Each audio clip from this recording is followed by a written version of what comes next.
Hey everybody, welcome to Brunch with Bigfoot Michigan Rob. I'm your host, BMR. As always, I'm joined by the bearded one, Tex. If this is your first time here, please subscribe, give us a thumbs up, leave a comment, and don't forget to hit the alert bell. You can find us on Facebook at Texas Front Porch.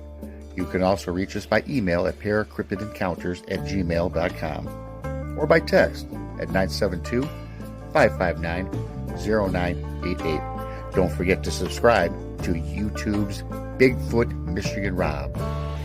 If you enjoy our content and would like to support us, the Super Chat is always open, or you can Venmo us at symbol at Tex617. Thank you and enjoy the show.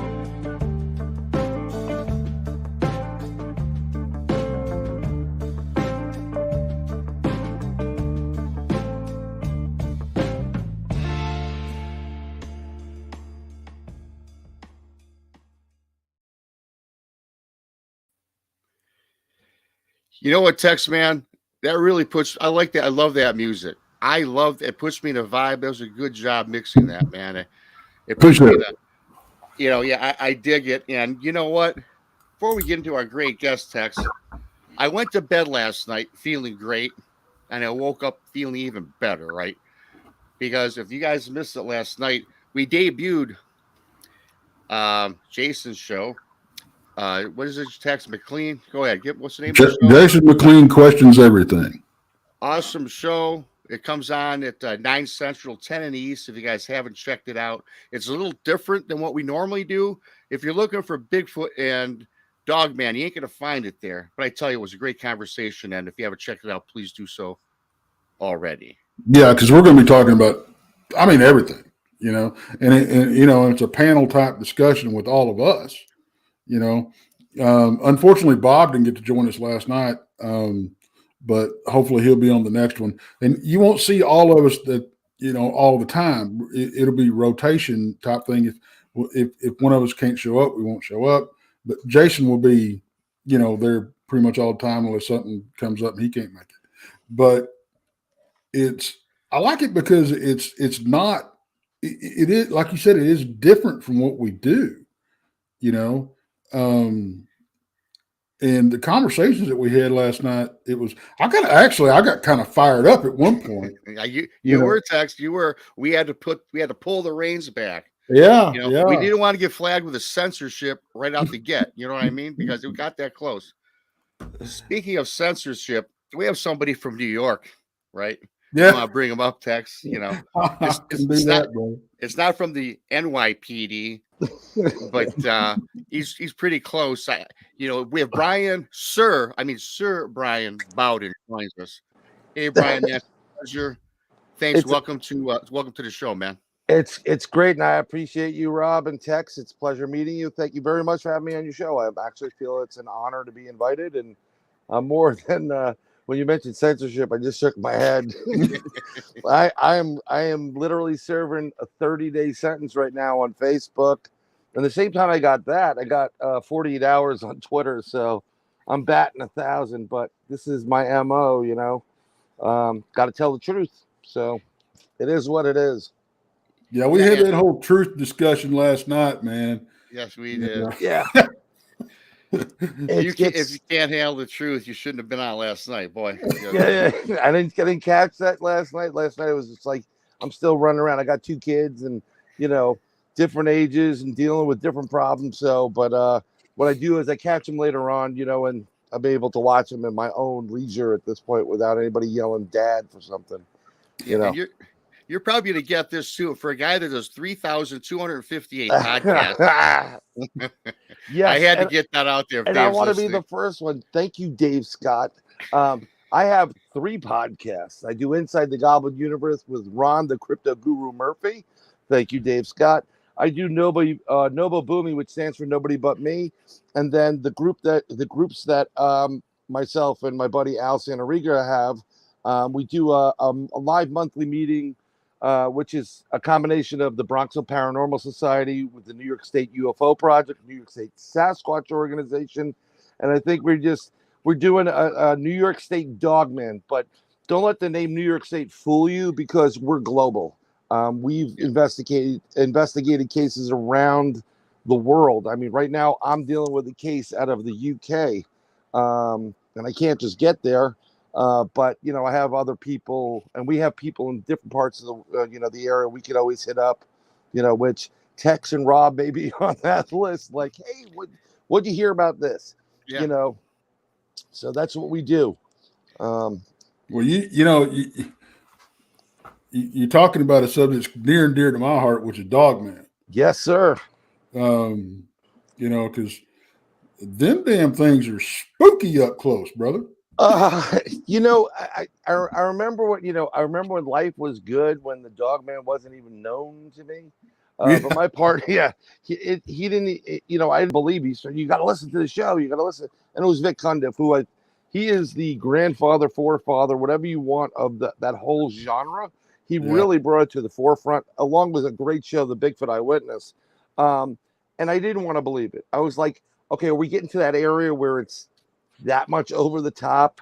But I started listening. Then I started investigating with a couple other people, talking to people that do things militarily on a private, confidential level where I can't disclose anything. They have more to lose.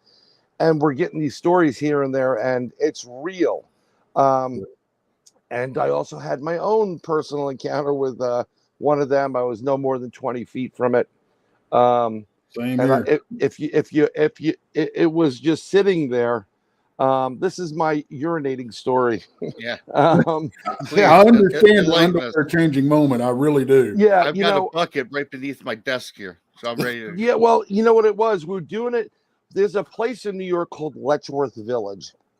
It's 28,000 acres, and it was a facility for the mentally handicapped, disfigured, and for individuals that were not wanted in society, bastard children, whatever problems. They also experimented there on the, I believe it was polio or tuberculosis drug, and the candidate was of the product was good if the candidate didn't die. So there's a place off the site that it's very hard to find, but we found the cemetery it's filled with bodies from the age literally half a month all the way up to 80. And we decided to investigate this one night, and we go in to investigate it, and it's one of those crisp, I'm not really in New England, but New York nights, you know what it's like, where you're gonna have to wear a jacket. It's gonna get a little bit cooler that night.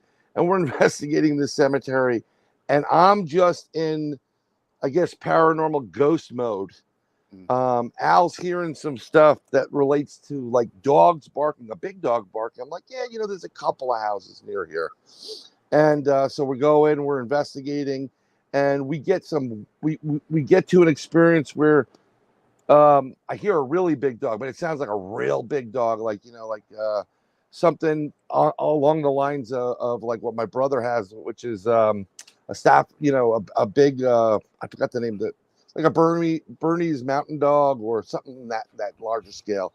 But again, I'm in ghost mode, spirits, EVPs interaction, and we do this test with a wood knock, right? Dogs are barking, and we get to this one point where we see a break about 9 feet up. Fresh break, nothing in the area, near a power line, cut out, and in the woods. So he said, oh, that's interesting. Let's do it. So my buddy does a tree knock, and the minute he does a tree knock, every dog stopped. So I said, okay, now there's something more here, but I'm still going to be in ghost, whatever mode.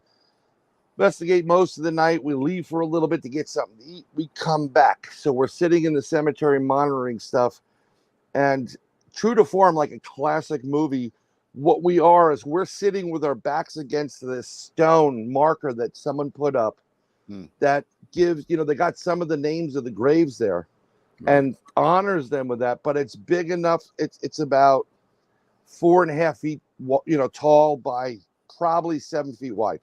And I said, let's set up our chairs there, because if something comes from behind us, one, will have some coverage, and also it protects us if anybody's looking in. We don't need to deal with anything at this point. I mean, you can go there. It's public, but why do we have to bother? And as we're sitting there, it happened to be a full moon, the moon shining, and this white mist starts rolling in from the left, like a classic werewolf movie. And it's like, okay, this is weird. Then, Al starts to act a little bit strange, like he's being not taken over, but there's something odd about it. And it's getting colder and it's getting longer, and it's about midnight by this time. And when it gets too cold, I'll be honest, as I get older, you have to go to the bathroom, right? And I have no problems with going in the woods, but I'm not going to do it with their bodies. It's a disrespect factor. And right. My mama didn't raise that in me whatsoever. So I said, you know what? Our car's a little bit further up. We have to walk about a quarter mile out and then a quarter mile up to get to the car. We can see it. So I said, when we get to the car, I'm going to go to the bathroom. That's what I'm going to do. And now where the car was situated on this back country road, it was under a light, which looked like for a nature preserve where people would run or jog, whatever. And there was nothing there. But as we're walking, I noticed eye shine by the car on the right side, passenger side. And we parked that car in a 3-foot grade. Okay. And I'm 6'1", by the way. So on a 3-foot grade above where I am, anything that's really on, 3 feet down where it's sitting, I'm 9'1" at that point. When we get to the car, we see this thing, and I'm thinking deer maybe. And it's not a deer. It looks like a dog sitting on its haunches, and it's got the pointed ears and the snout. Now you can kind of you can't make out too much detail because it's just enough in the shadows, but it's 20 feet from me. So Al's putting the stuff in the car, and I'm sitting there with the door open, and I got a machete here, one on the back and one on the side. None of us carry firearms because it causes too many problems to begin with. I'm not licensed for it. And sometimes we get into a federal land issue where if you get caught with that, I think it's mandatory at least a year, not maybe 2. I don't need that problem right now. I understand that. Yeah. So, but a machete is always good to have. We do have bear. We've got cat, anything that comes at you, you have at least a fighting chance. And I'm the closest to where this thing is. I'm about 20 feet, no more than 20 feet from this. Al's about 5 feet behind. So he's maybe 15. And he's watching and I'm watching it. And I said, what the heck? It looks like a dog. I'm peeing in front of it. I've had dogs my whole entire life. Yeah. And I'm like, this is not probably the good idea, Al, because I'm now doing an alpha move. When a dog or a canine pees in front, it's like I'm the boss. Yeah. Right. And this thing is just sitting still like a statue. And I'm there, long urinate. I'm getting, and my buddy, Al gets in the car. He goes, get in the car, Bryan. I'm like, no, we're fine. He goes, get in the car, Bryan. I'm going to leave you. I'm like, you're not going to leave me, whatever. I'm finishing up. I'm getting my stuff. This thing lowers its body and just disappears into the black, there's like a log in front of it. And then I get the chicken skin. Okay. Yeah. Goose pimples, whatever you want to call it. But that is my telltale immediately that something's happening, and it's something's going to happen. And I started getting a little bit more of like, okay, this is not good. And it disappears, and I run. I just throw my stuff in the car, never take off this machete. I still have the side one, close the door, and Al spins out and goes away. We didn't see anything come out of the woods because we're checking the rear view mirror there. But this thing, think about this. It's sitting on its haunch. Its eyes are almost eye level with me. Jesus. That means sitting down, it's almost 9 feet tall. Jeez. So if this thing were to stand up, I'm pretty sure it's closer to a 12-footer. And no sounds, nothing. It was really a weird experience. And I know enough about dogs that I've never seen a dog this big before. I've met a Lindeberger, which is pretty big. I mean, sitting down on its haunch, it's almost 5 feet tall at 6 months, and it's about 260 pounds. I mean, that's a human. This thing was pretty well defined physically. No grotesque, no showing of the teeth, nothing. I think it was just sitting there watching us and going, well, I think it was worried about the machetes, to be honest. They feared the long blade, these creatures, more so than a gun. Guns just piss it off. And if you don't take it out with a firearm, you're in a world of hurt coming your way. because if you have one in front of you, I guarantee you're. This is from my own research. You're going to get the other one creeping up behind you. You're not getting out of there. So I recommend no firearms with this whatsoever. But and real briefly, Brian, briefly, it's like 12 foot. We don't even get reports hardly of 12-foot Bigfoot, let alone a dog man. I mean, that had to been terrifying as you're explaining right now. Continue on. I'm trying to process this. Trying to process this. You got to understand. I've heard stories and tales of a 12-footer. I've even heard of the Bigfoot. I mean, I've heard of taller ones too, but more in the West, Pacific Northwest. Talked to Ron Moorhead about that. Yeah. With almost a 27-inch print, and he interviewed somebody and he said, well, what did it look like? He goes, it looked like King Kong. And they're talking a 20-footer. And I used to be like, well, you guys are exaggerating. He goes, no, you're not exaggerating. You get the evidence. You see the prints. You see two guys standing in a print. It's got to be with somebody, I mean, with the dermal ridges in the print, you can see them. Yeah. So, I mean, I've heard stories about the 12-footer soldiers. And if I had to guess, it looked more like the soldier ones. It had the pointy ears, kind of like Marmaduke sitting down. And it was weird. It was just, it started when I got the goose pimples, I got to be honest, kind of got a little bit of a nervous. I'm like, we got to go now. Right. Because I think if I stayed out there even 30 seconds longer, I would have been someone's dinner. But I think I threw it for a loop because I always say the same thing. I think this thing was looking at me going, holy crap, this guy's peeing in front of me. What the heck? It's an alpha type of experience. He probably went back to all the other dogmen and goes, dude's this fat guy and he's just being in front of me. He's doing the alpha thing. And I'm like, no way, this guy's doing it. I mean, literally, that's what I thought. But the more I think about it, I would never, given the situation, and if I see that again and they're sitting there, I'm just going to get in the car and say, look, no, don't put the machetes away. Let's go down the road a bit.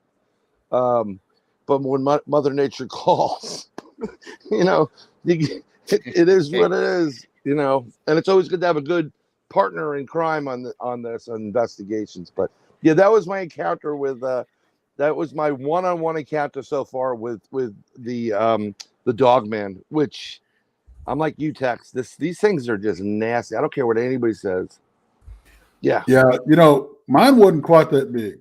I mean, he was probably 7.5 feet tall, but I was at most 30 feet away from him. Yeah, but in front of me. But he did the run. He ran across the road, or was he feeding on something on the side, caught you, and then? No, what happened was I was coming home from hunting, and I was on a white gravel road. It was daylight. Oh wow, that's a great sighting now. And he bust out of the brush. What it was, I was coming home from hunting, walking down the road that bordered our place, and I was about to jump the fence and had to make a beeline for the house. Right. And he bust out of the brush. I don't know if I woke him up, interrupted a meal, or he was just in mid-run. I have no idea. But he come busting out of the brush on my left side, ran across the road on two legs, and dove over our fence and went down on all fours into the tall grass. I saw the grass move for about 10, 15 yards, and he was gone. Yeah. But I remember him turning his head and growling at me about mid-stride. Yeah, that it's interesting. I've heard of these growl warnings from these cryptids, but I also heard these are the ones that like to mess with people. Right. I heard them being very, very aggressive stories, tormenting people, especially at the home, and like literally peeking in your window, trying to get you to come out. One of the things we've been, I don't know if you've been searching for the answers for this, but we have reports of these dogmen hitting up a house on the front and the back side. We have a Bigfoot hunter upstate New York who has a fishing store on her property, and she has a separate bell for the fishing store in the house, and she can hear it in the back door. And on the front door, she has a regular house bell. And 3 a.m, ding dong, they're playing with her.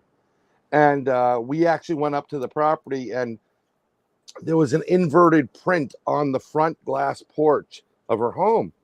And I said, you know how that happened? She goes, no, they're trying to figure out. I said, he was on your roof looking in. He was upside down.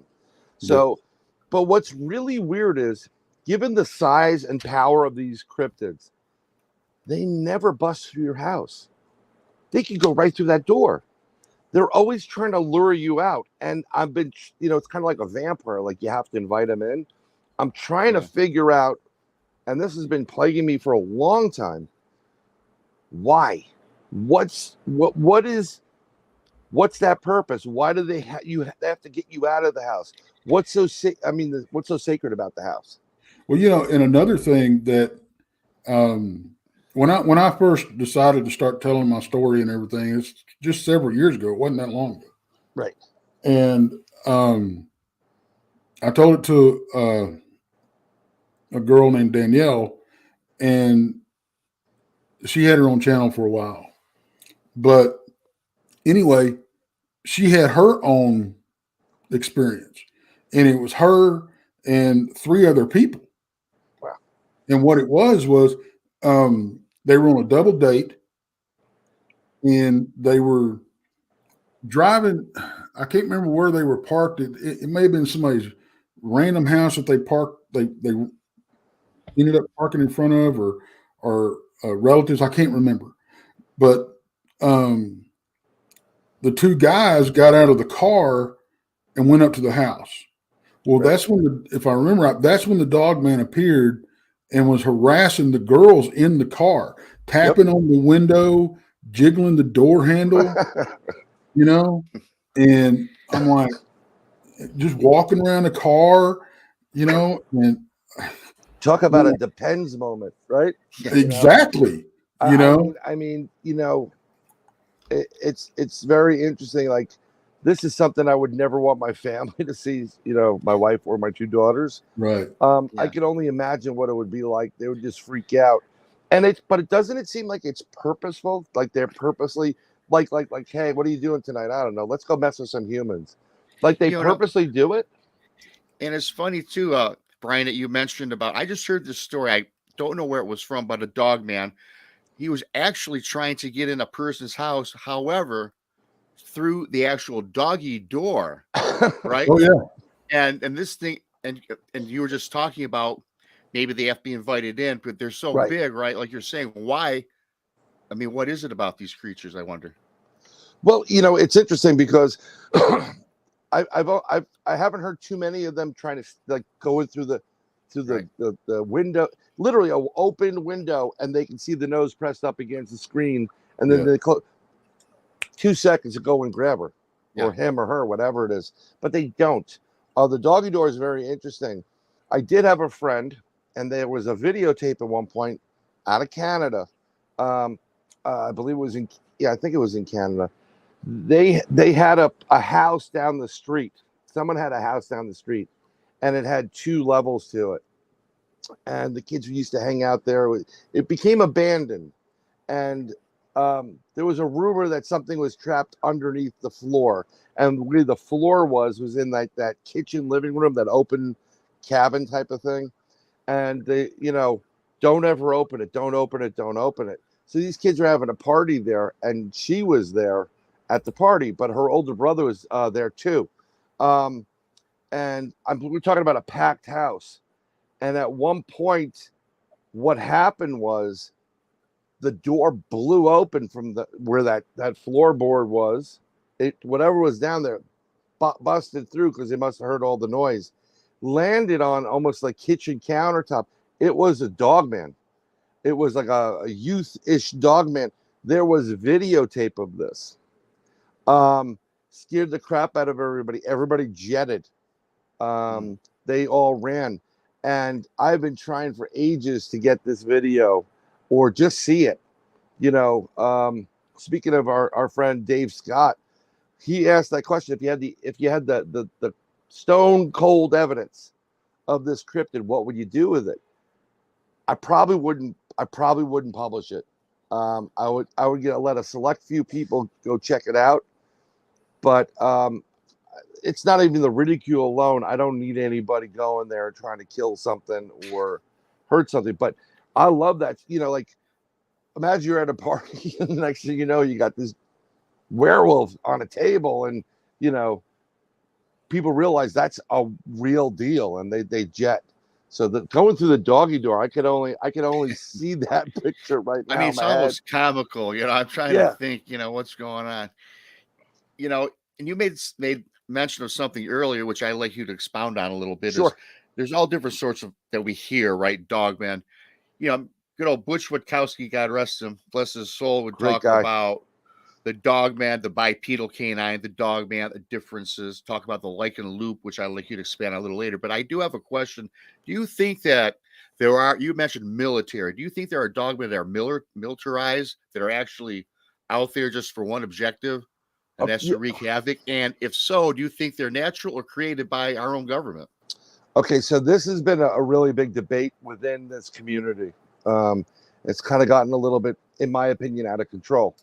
So everything we talk about Bigfoot or cryptids, Bigfoot, Dogman, Mothman, and whatever, is all theory, because not one of us that I'm aware of in the public sector has one of these in their possession to do said experiments on. That being said, I do think the government knows about these cryptids and has them in their possessions. And I believe that they are researching enough about these cryptids and their abilities to do things, including infrasound, camouflage, and so on and so forth. Dematerialization, yes, that's the woo, folks, and disappear and change matter.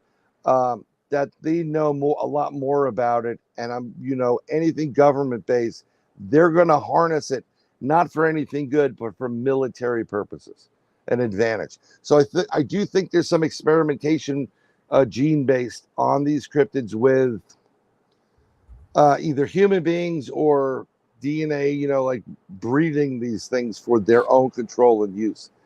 And that's where I stand on it. I think each one of these creatures, between the Dogman and Bigfoot, Sasquatch, whatever you want to call them, bipedal cryptid, I do believe that they are flesh and blood. I've seen them. It was flesh and blood what I saw. There's no doubt about it on both. I've seen a Bigfoot. I've seen him several times. But through my years of research, and actually from one specific experience in 2015, I went from being the guy that was no Gigantopithecus, missing link, blah, blah, blah, blah, blah, flesh and blood, to what I guess they call it the woo. I call it quantum because I think it's based in quantum physics and reality. I think when they're here on this planet, in this time dimension where we are, they are flesh and blood, but I do believe they can go interdimensional, and in the process go from flesh and blood to interdimensional. There's an energy conversion and a materialistic conversion. We're all energy. That's why you have lights that surround them. Like when you say, oh, I saw a UFO. No, you didn't see a UFO. You saw the transformation of this bipedal, cryptid into a different source before it goes into the interdimensional. And I had that experience. We were on a day-night investigation, and we had a big interaction with a Sasquatch that wanted us to go. There was 3 of us, but we didn't leave. And we were 2 miles up of this lake, okay? It went whoop, whoop, and the third whoop was 2 miles down, and there's no way, not one way in hell, it can go from point A to B without opening up a door, slipping through, and opening up another portal at the other end. So there's your interdimensional. Again, some people aren't aboard on that. I'm on up until this point, and I will continue to do this unless I get any other research that says otherwise. This is where I am right now. Now, mind you, you guys may know this as a researcher or listening to this or experiencer. A new experience could dictate something else. But the way I operate in anything is I have so many different hypotheses. It could be this, it could be this, and it's in my cabinet right here. And when I have an experience, I literally put it back in my head, and then I reassess before, coming out with something else. So I think it's both. I think the military, the government knows this, and they are breeding them for use. Not good, in my opinion, but I also think they're physically here. They are actual creatures.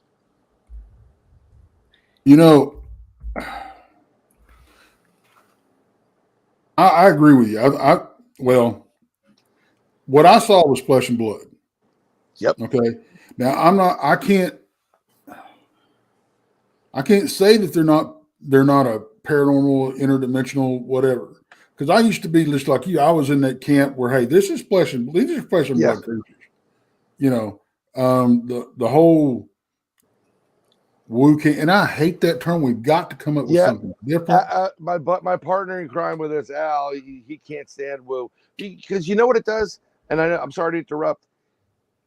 It's enough that we're in the subject to begin with. We're the crazy people with the tinfoil hats, but now they've subjected us to this subsection of, wow, these guys are really crazy. It makes you feel like you're an idiot. Like, no, Well, I'm not an idiot. I've always said, and when I first started going public with this, and came out of the proverbial cryptid closet, I wish. And before I had my Bigfoot encounters, all I had was my Dogman encounters.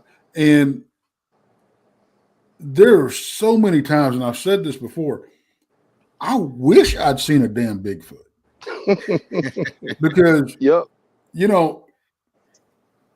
being in the Bigfoot community gets you that ridicule and stuff to start with. You go, oh, well, I didn't see a Bigfoot. I saw a freaking werewolf. Oh, well, you really are crazy. Yeah, you just one-up them. Yeah. And there's even people in the Bigfoot community or circles. I'm trying to get away from community too, because everybody's just beating that dead horse to death. Yeah, they're getting into a crazy area, but we'll digress for now. But even in the Bigfoot and cryptid circles, Dogman for a while, even the Bigfooters called you nuts. You just saw another type of Bigfoot. Yeah. No. I can draw you a picture. There's nothing ape or human about what I saw. So, and there's my partner in crime right there. He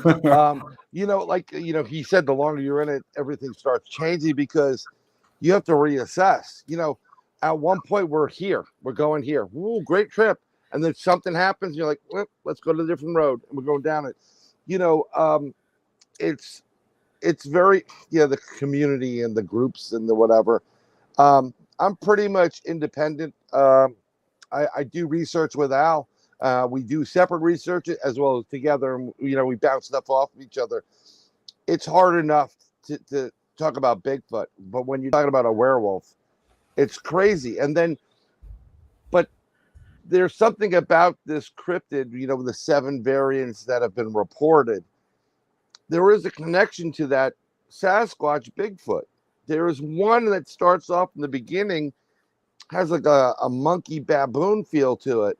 Right. And I'm going to get so much crap for what I'm about to say right now. But I'm going to say it anyhow. I just don't care. I know there's a variety of different type of Sasquatch Bigfoot. It depends on the region and the look and the feel of them. Just like there's a variety of humans. You have Asian, you have Pan-Asian, you have Nordic, you have whatever. And I think these creatures adapt or are from that area and that's what they're used to or whatever. But the similarities between the Bigfoot and then the Dogman, I think we have to consider that they're all part of the same species. It's going to get crazy, but they're a different variant of it. A deformity. That's a plausible theory out there. You got to throw that out there. Now, I like keeping them separate personally, because you have something that looks like a werewolf. I mean, I saw Van Helsing. I'm sure you guys did. It looks just like that, like what they talk about in the movies.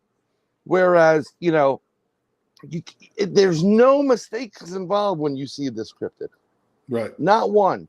Unless you're seeing like the beginning baboon, whatever. And that could be Bigfoot, Dogman, whatever. You know, we don't know. It could look a little bit more like a monkey. Okay. That's like Beast of Seven Shoots. It's on that's on. Yeah.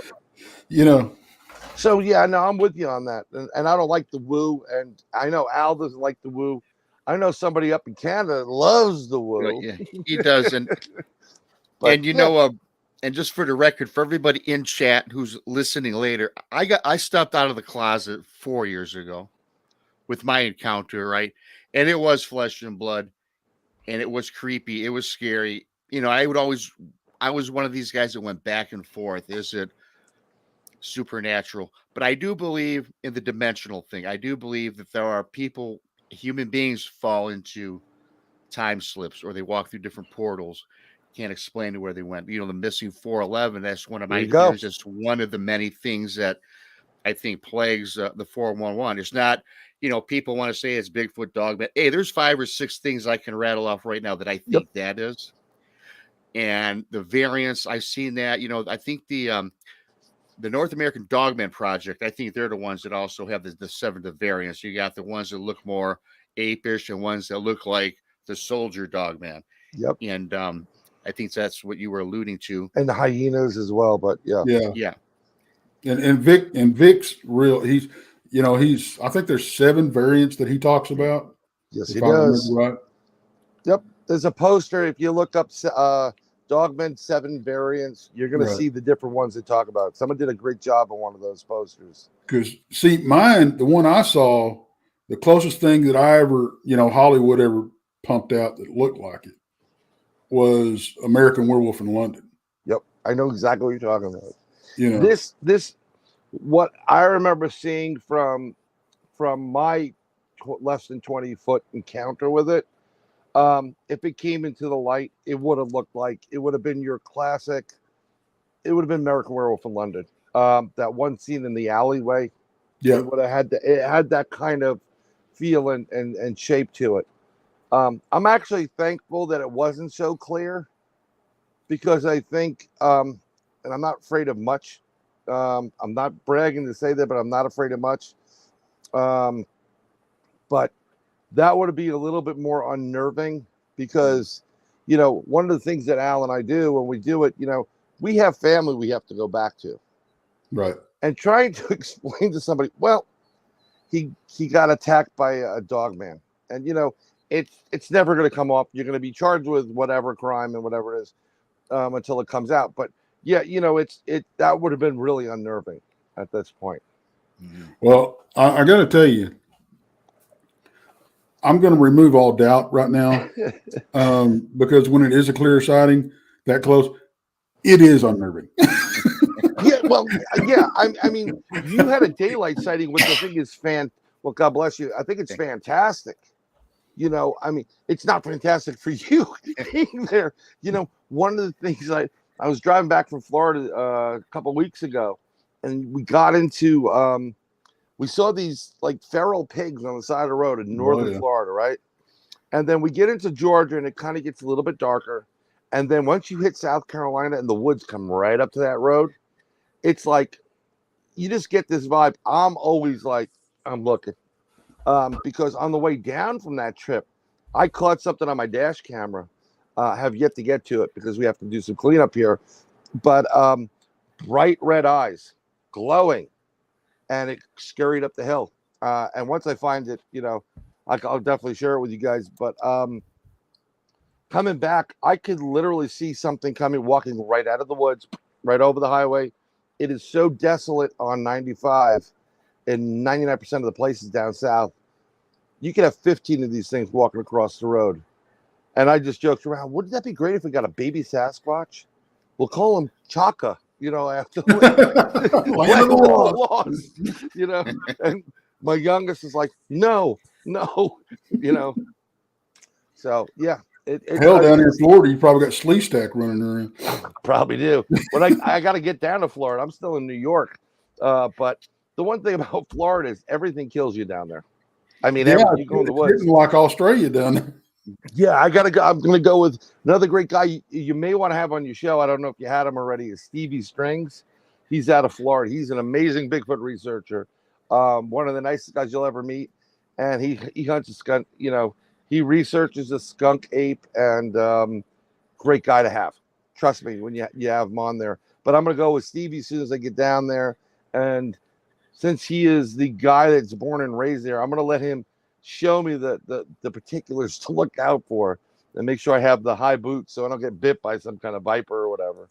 Yeah. I'm looking forward to that, actually.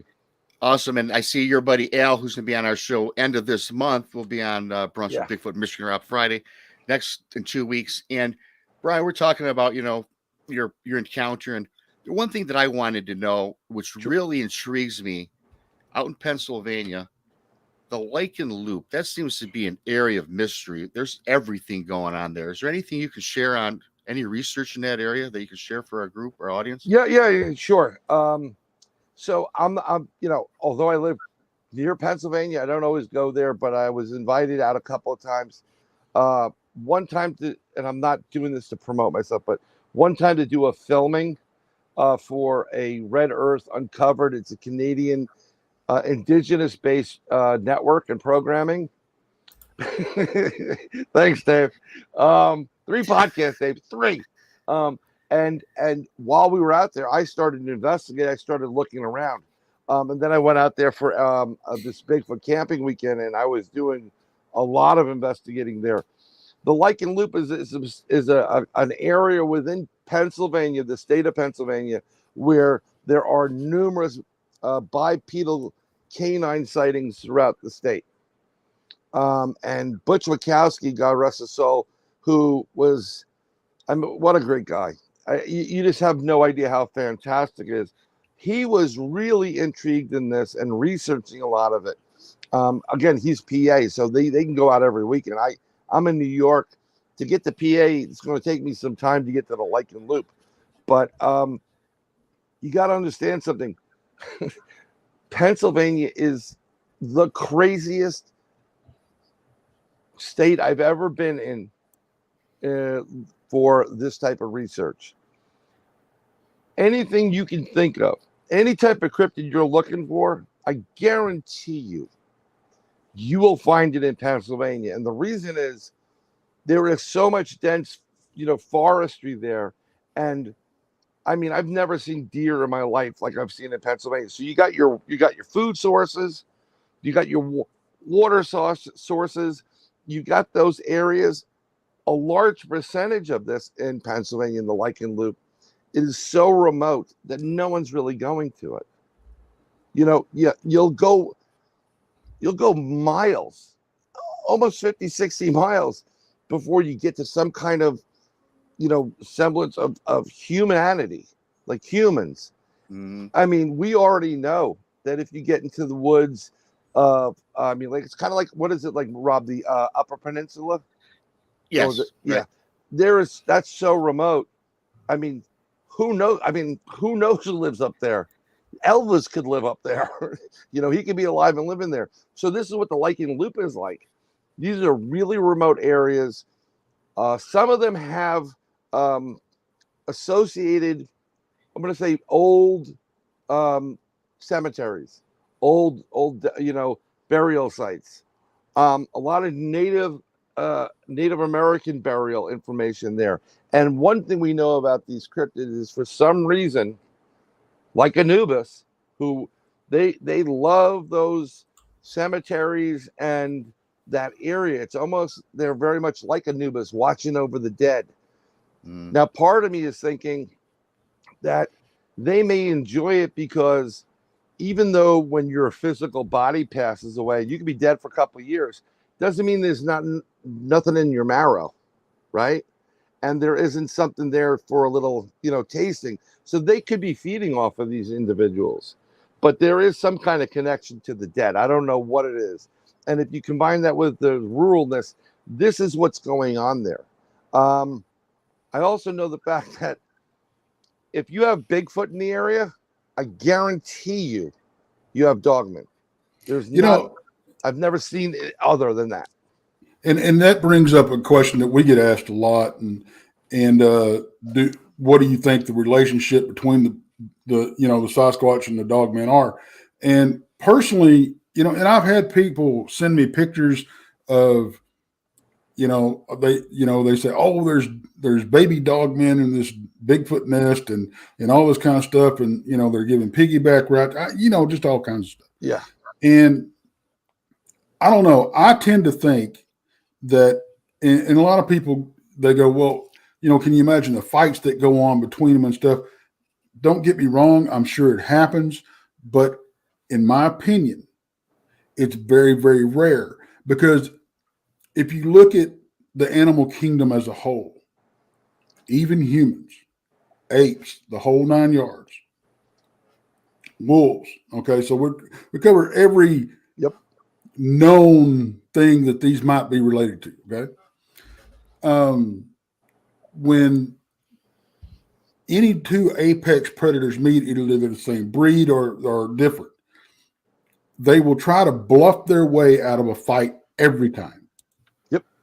Because, and the reason for this is because, one, a tiny wound can be deadly out in the brush. 100%. And another one, they're expending way too much energy to be fighting all the time. They're just not going to do it. I think they tolerate each other.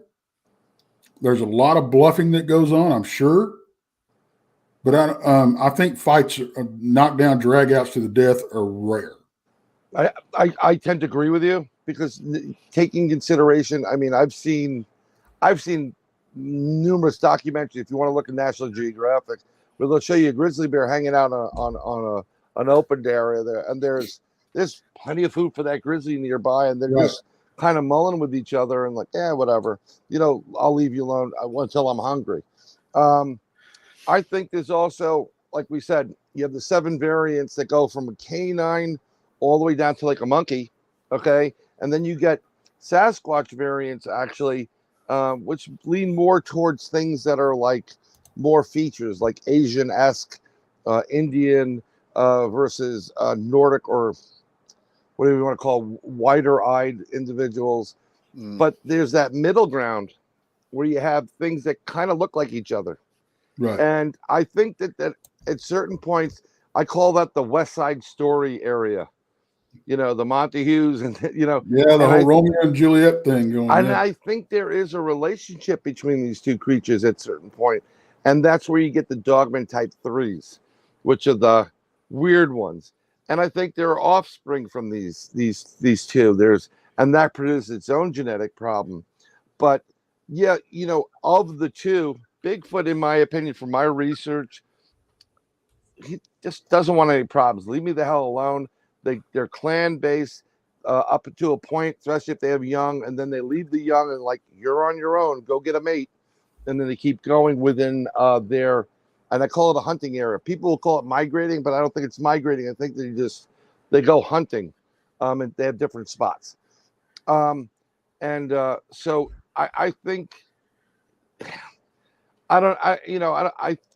there's a little bit that's separate entities, but I've heard numerous stories of these dogmen, and it's usually dogmen that are more aggressive or they start crap.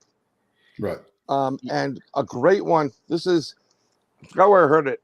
I may have heard it through Al, who heard it from somebody else. I don't recall. There's so many different stories. I don't have my notes to, where it was heard first. But there was an indigenous tribe, Native American tribe, that lived in one area, and they had Bigfoot on the left of them, and they had these dogmen on the right. And the problem wasn't really the Bigfoot as much. They kind of left themselves alone. They all put up territory markers, but the dogmen would come in, and sometimes the Bigfoot, but mostly dogmen would come in. They'd steal their children or their livestock, and they'd eat them. They kill them. And they were getting a little bit tired of all this, having to defend themselves 24/7.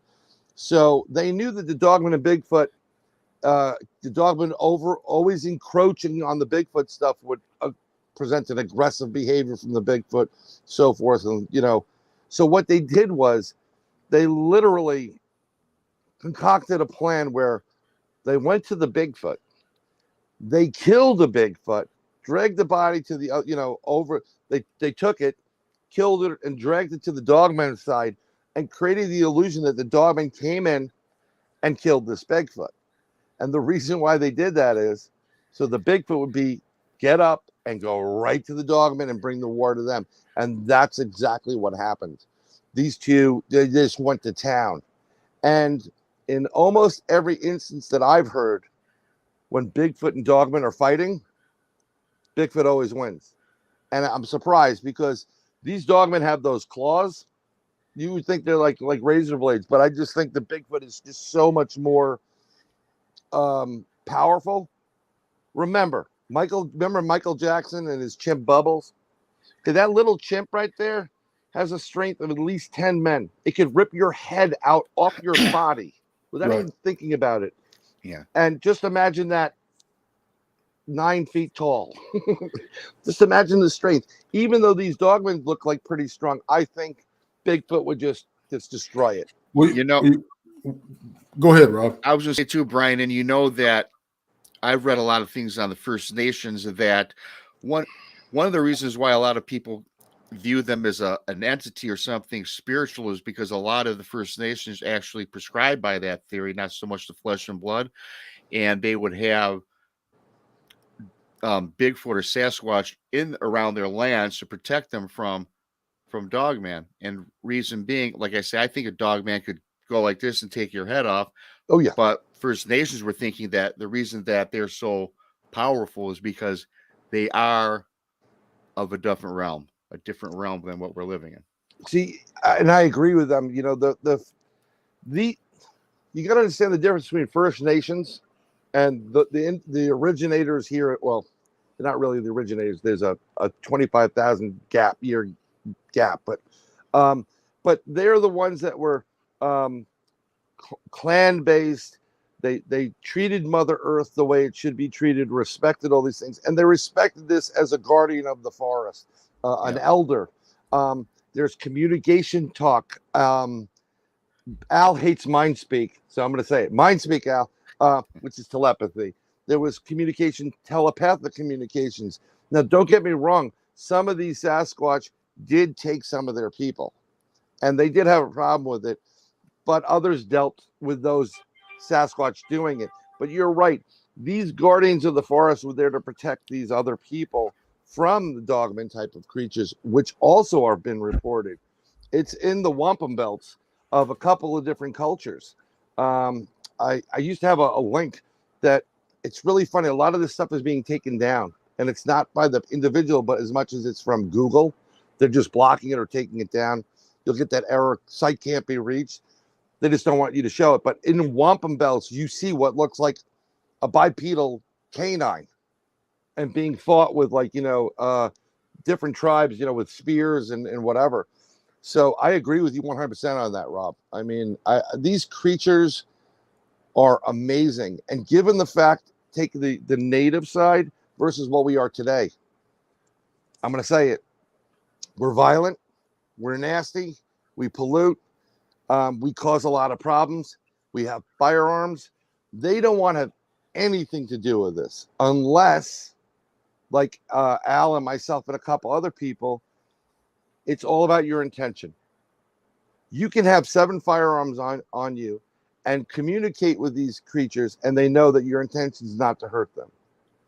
And that's the difference. But the majority of humans, not nice. And that's why they've been very recluse and pulled back from up society. Dogman doesn't care. I don't hunt. I'm not against hunting or whatever. But I was talking to a couple of people who do hunt, and they hunt moose. And they tell me where well, you shoot it head on. I go, no. If you shoot it head on, there's so much layers of skin there. It's like a bulletproof vest. You got to go through the head or the side or the eye side, whatever. They're explaining. Same thing with dogman. You're just pissing it off when you shoot at it. Right.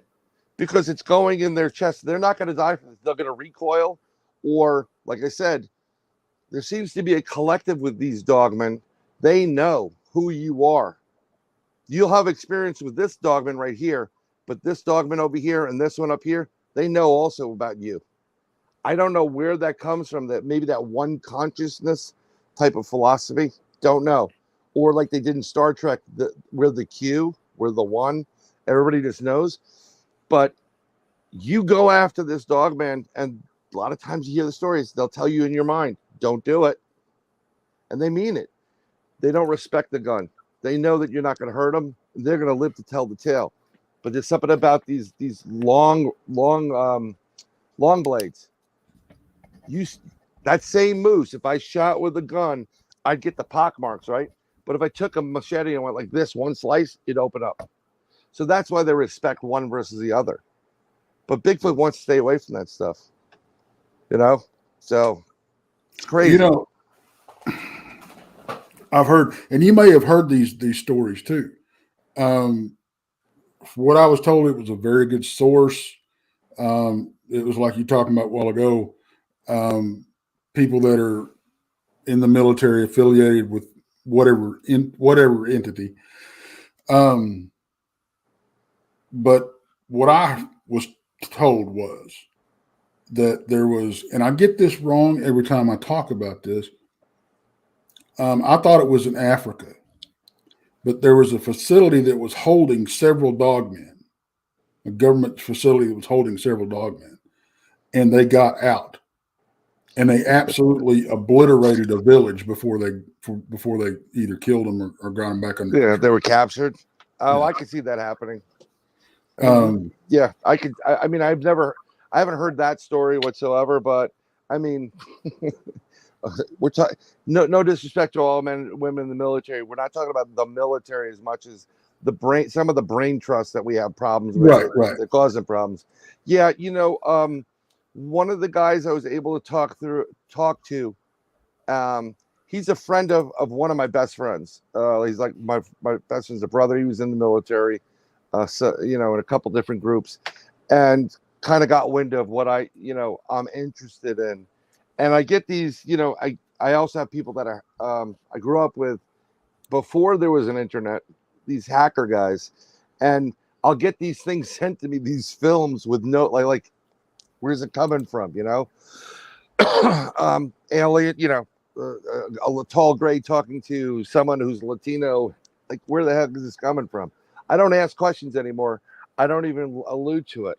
But I've gotten those phone calls, and these guys like, well, what do you do there? He goes, I can't get into the full details where the base is, whatever. It's in the Midwest, we'll just say it. And their job as a special forces or an enforcer, they work the perimeters, and if there's a sighting, they go in and get it.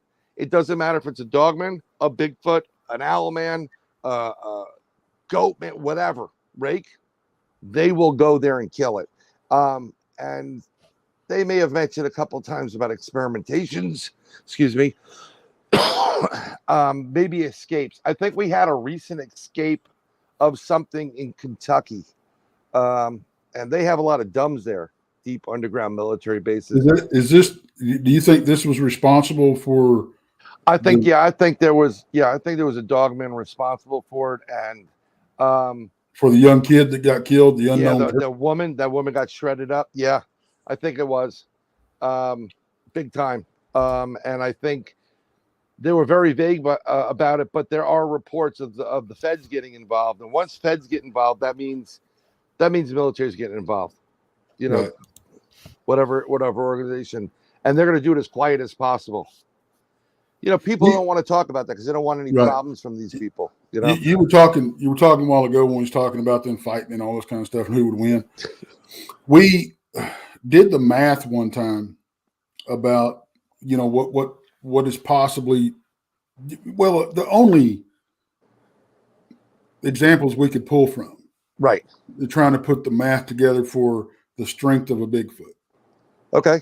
And what I did was I used, okay, let's go off of it. The average human, okay, sure,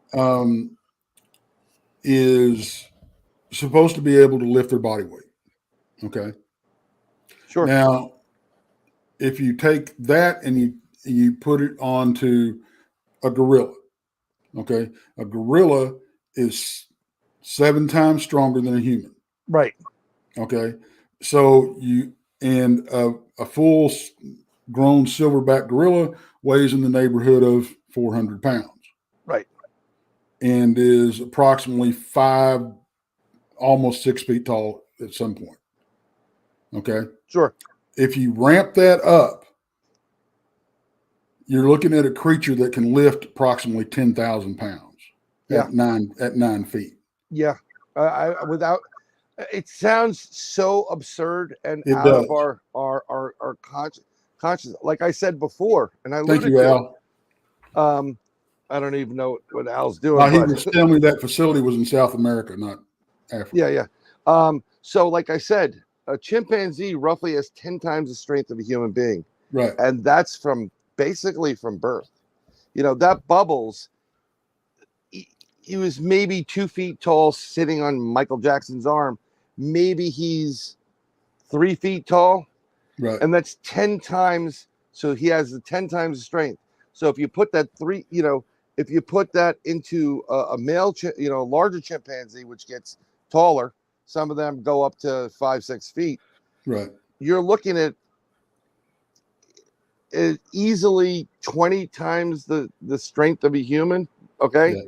Then you just start exponentially increasing it. You're talking about a 7, 8, 9 foot creature on average. Forget it. It's, and what's really interesting about that concept is that we've had encounters where and they're accurate with what they do. So if they're going to throw something at you, like those stone throws, which we love, we know we're in the good zone if we're getting some stone throws, because they're warning us about something, like we need you out, before they get aggressive. They're not missing because they don't know what they're doing. They're purposely missing. In my encounter, and Al was there for that one in 2015. This thing at the end got so frustrated because we weren't leaving. It threw a nice size, it's not like a huge boulder. It's not like a Star Trek, like, a 20-ton boulder. It was a big rock, maybe a couple 100 pounds. It could have killed me without even thinking about it. That's how accurate, because they need these traits to survive in the woods. They got to kill the animal. You can take a stone, and if you throw it really hard, it's no different than a gun. So these creatures, David and Goliath, perfect example. Yeah, perfect example. So I mean, like, getting back to what you were saying, that's a pretty good estimate of what the strength of this creature is. And mind you, you don't hear too often about these creatures going, for lack of a better word, batshit crazy and Right. attacking people. Right. And the only time you hear about it, this is my opinion, because I had an incident once in the woods, and this thing sounded really pissed off, and I knew it was time to go. That inner voice said, "You need to leave now. Don't press this any further." I got a glimpse of what I was looking at, and it was I kind of call it the teenage years. Mm-hmm. And they're going through like this rut, just like all teenage boys want one thing and one thing only, and we're not going to discuss it, but know what it is. Every man has been searching for his entire life, and you get upset too. So you get yourself into if especially if you smell a smell of female. Something you can ask Al about, talking about smelling a female. He took some people up to one of our spots, 3 females, and I don't know. I don't remember or recall if one of them was on their monthly cycle, but that thing could, it's going to smell it. There's hormones, there's everything. It's very similar. And that could drive, any man or male crazy. Right. So that's when I think you get it's the older ones that have a little bit more gray in their coats and stuff. They're like, oh God. Yeah. Well, I remember when I was a kid. And a lot of people, the whole LBL massacre. Yeah. Okay. Some people have the theory that it was in the 80s. People wore the pheromone colognes and perfumes were real popular. Yep. There's some opinions out there that that's what maybe caused this dog man to attack this family. And there's other opinions that possibly the woman was on her cycle and that's what triggered it. But it's Yeah. to have something go just out of the blue, come up out of a ravine and just, kill 4 people Right. like that. Well, here's my take, and we don't really know because we weren't there. Okay. And as for the person that's portraying himself as being the guy that was really there and he survived it, yeah, I believe that. Like I believe I'm a Sports Illustrated swimsuit model. Okay, you weren't there. You're trying to ride the tide and make money off it. Cut the crap. On the other end of that spectrum, I don't think it just came out of nowhere and attacked them. I really don't. I think you had a family going in there being humans who probably had firearms or a shotgun or something, and they went into a bad spot which they shouldn't have been. That was the Dogman's area. They probably, if you would have been able to interview someone there, the father or the mother, they probably got warnings, they didn't heed them, and then it started getting closer and they may have fired at it and that pissed it off, and it's game over at that point. That the what this creature did to that family is just horrifying. Oh yeah. Especially the young girl in the tree. I mean, it was a lesson. That's what this is. Oh, you want to play? Okay. And that's what I'm saying. I mean, I've heard stories from people online about dogmen. They're not that bad. They're not bad. Why does everybody have a bad rep? I don't normally hear stories whatsoever through my 40 plus years of doing research. I've heard a couple of stories where Bigfoot got aggressive, dragged people, kidnapped people, whatever. I've never heard of them ripping destroying somebody and ripping them apart. Right. Almost every one of these stories is about how aggressive this thing is. It's like a rabid pit bull in a corner, and it ain't going to end well for you. Right. I agree with everything you say about that. I don't think they just come out and attack people. Dogman, Bigfoot. But it's interesting, though, that we were talking about the relationship between Dogman and Bigfoot, and now we're talking about the LBL. Now, from what I've heard, Brian, and maybe you can elaborate on this, there's a south end and a north side of the LBL, correct? And one half, you'll find the Bigfoot, and the other half is Dogman. Have you heard that? Look, like I said before, from my research, wherever you have a Bigfoot, sorry, they're around. Bigfoot, you're going to have Dogman. There's usually something that's not hard to traverse, but usually like a stream or a couple of streams in between. It's a buffer zone, that keeps them like, look, and you'll see the difference. So you'll get Bigfoot with his signs, and then you get the big crosses, the big X's, and then you get the upside down trees, markers. You'll know what territory you're in by looking at some of the signs. And I don't, I've heard of, LBL. I'm not 100% on LBL. I mean, there are other people that know all the inner workings and details of it. But yes, there are spots where you have these other cryptids and they're not responsible for this whatsoever. They're not going to, but have you ever heard the story? I mean, I've heard several people and several stories of, there's one where there's a woman that lives in the woods, in a cabin or something like that near a logging community. And she takes her dog and she always goes for a walk. And she's going for the walk, and then she gets too close to a certain area, and she's telling about she got these stones being thrown at her. It's like, what's this? And she keeps going like an idiot, and she sees this Bigfoot and it scares her, and she keeps going forward, but the thing's trying to draw her back. Don't go up that way. Then she talks about an encounter with a dogman, and she barely gets out. I've heard stories of Bigfoot stopping and doing things to help people and prevent them from encroaching on a dogman's property, but I've never heard of a dogman doing the same thing. I've heard of a dogman. There was Al mentioned a story about a farmer who was he had a lot of cattle, and he knew there were dogmen on his property, and there was a mutually exclusive, like, we'll stay over here, you stay over there type of thing. I've heard that with dogmen. They don't encroach on each other. And his cattle started going missing, and the dogman, what was happening is a rake-like creature came in and was killing all this cattle. And I've heard the story where the dogmen have approached the farmer, and it was like a male and a female, like a dogman family, and they said to the farmer, like, look, we didn't do this. There's another creature up there. We just want you to know, don't come after us. We were not the ones doing this. Almost protecting themselves.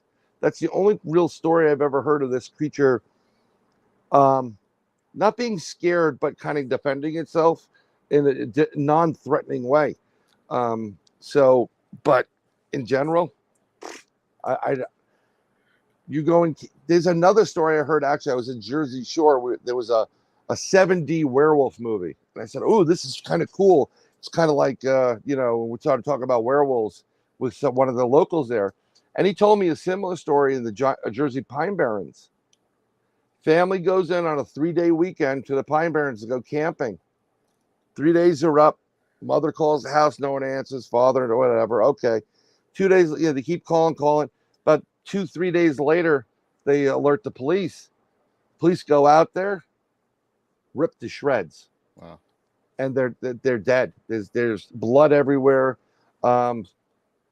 Someone said strange prints, and of course they'll attribute that to the Jersey Devil, which I think actually was a dogman, to be honest. Interdimensional kind of creature. Yeah. But same type of story. And I said, really? The guy's like, look, he had somebody who was state trooper that was posted over their family, and they told him don't go to the Pine Barrens anymore. So I know a couple of Jersey state troopers, and I asked them about it, and they go, nah, I never heard anything. Yeah. So, but these things are aggressive, really aggressive. Let me jump in here real quick. Do we want to keep this thing rolling? Are y'all both good with time? I got no place to go. Tex, it's up to you. I had a couple questions left, and Sure. I don't have my phone handy. I don't know if you're trying to get a hold of me, Tex, but no. Well, I'll tell you what. Let's take a 5-minute break. Sure. Let everybody get take care of business or whatever, and then we'll come right back. all right, Yeah, sounds I'm good. good. But nobody run off. We're going to take a 5-minute Mother Nature break, and then we're going to be right back. I'm going to look at some comments. Yes. See if Dave Scott's up there. Let's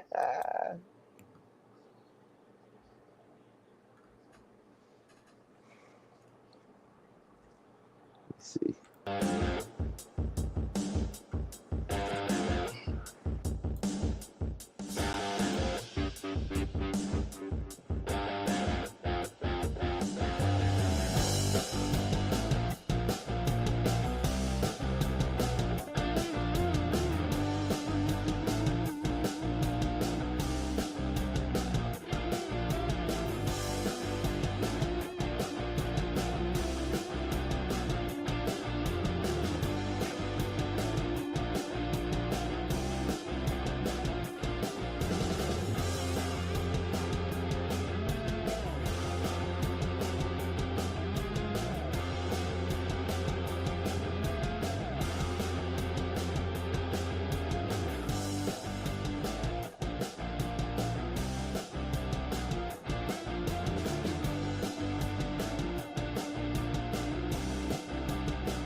And we're back.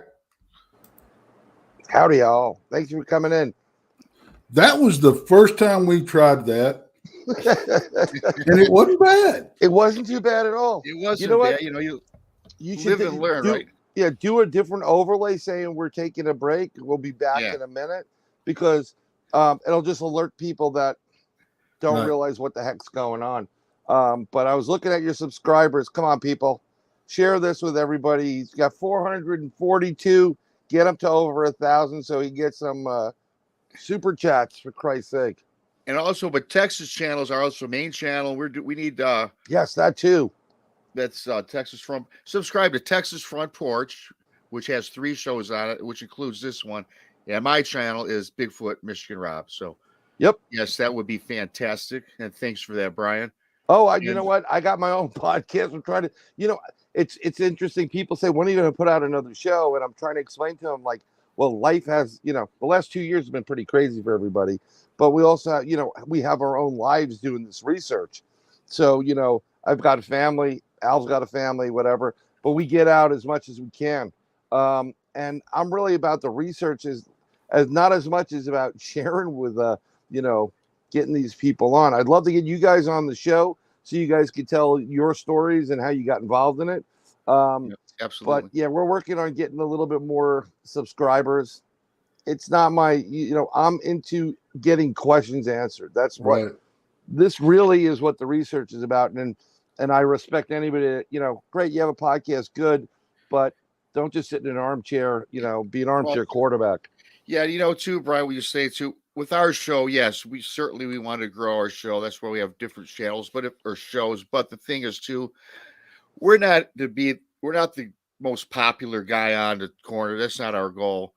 Like you said, we just put out quality. That's it. Right? That's the way we go. If you see somebody on my show, just like on your show, there's a reason behind it. The reason is they've got valuable information. They're good people, and you need to share it. Yeah. Right. And I'm not picking on anybody, but I'm not here about the subs. Would I love 1,000 subs on Inside the Goblin Universe? Sure. Yeah. Or the Bronxville Paranormal Society? No problem. Any one of us. I'd love to be able to go and monetize it. And actually, my wife would be happy if I was actually making something, I mean, thank God for her. She's letting me do these things. But it's about getting information. I've been researching this technically since I'm 6 years old. I'm not too old, but I'm past the half a century. And, I just count the ages together. I'll never be older than 9. But I want the answers. Why are these here? Why are there aliens? What's their purpose? Of course, I'd like the experience too, to a certain degree. And then you start having them, you're like, whoa, back up. Like, wait a minute. And I don't think I signed up for this, but that's what it's about. It's about getting information, like, why you had your encounter, Rob. Tex, why did you get so lucky that it just ran past you, didn't come right up to you? These are big questions. And some of the stuff that we do through BPS and when we used to do our live interactions with, UFOs and based stuff, we're giving a voice, a forum for people that have these experiences, right, and are freaking out. They don't, like, what the heck's going on? They can't handle it because it's, as we know it, it shouldn't take place. Well, that's what we're taught. That's not real. The reality of it is there are these things out there, and we used to give them a forum to come and interact with other people, hear some stories, and realize you're not the only one having this experience. There are other people out there. It's okay to be afraid and scared, Yeah. You're talking about getting information out there. We were on, me and Jason were on another show, Beyond the Woodline, and just a few nights ago, and he recommended this movie and a documentary, and I'd never heard of it. And I'm not really big into the ufology stuff. right? Don't get me wrong. I like it. I think it's fascinating, but I've always kind of leaned more towards the cryptid side of it. Sure. But the documentary is called To Face the Gray. Right. And I don't know if you've seen it. I don't recall seeing it. It doesn't sound like one of the familiar ones. I may have seen it, but it may have been a different name, you know? Right. Well, the basis of it is this paranormal group out of Australia gets sanctioned by the government of Australia to go research this island. They're getting paid to go research this island for ghosts. Right. Okay. And what they catch when they start releasing the footage and everything. Now, what's odd is the day after they caught this footage, the government shut down the project, refused to pay. Of course. Okay.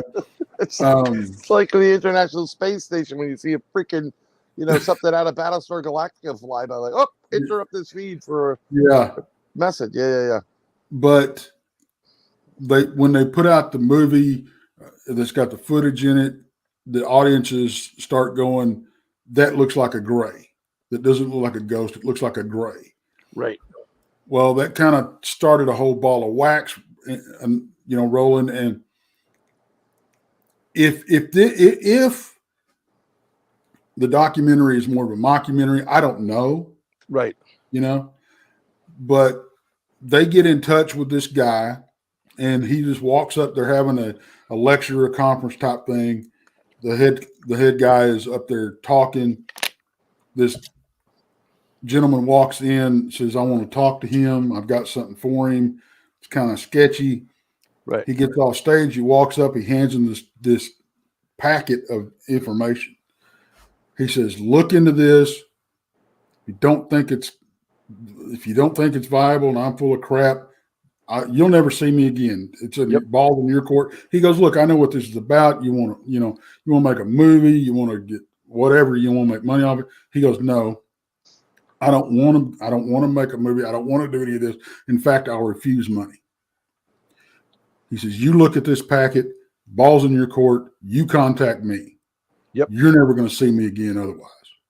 And leaves. Just walks off. Yep.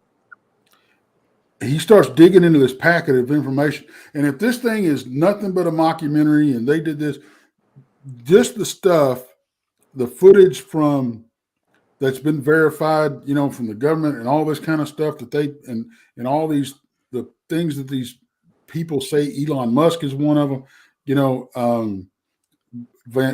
Von Braun is one of them that's quoted. When all this stuff, you hear this stuff, onesies and twosies and everything. Yep.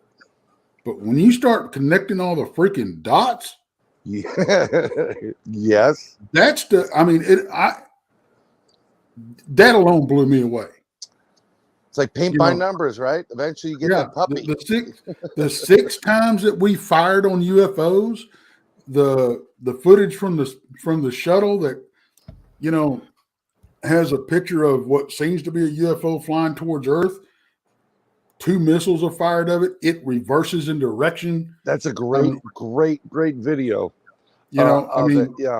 I highly recommend you watch this. You can watch it for free on an app called Tubi. Yep.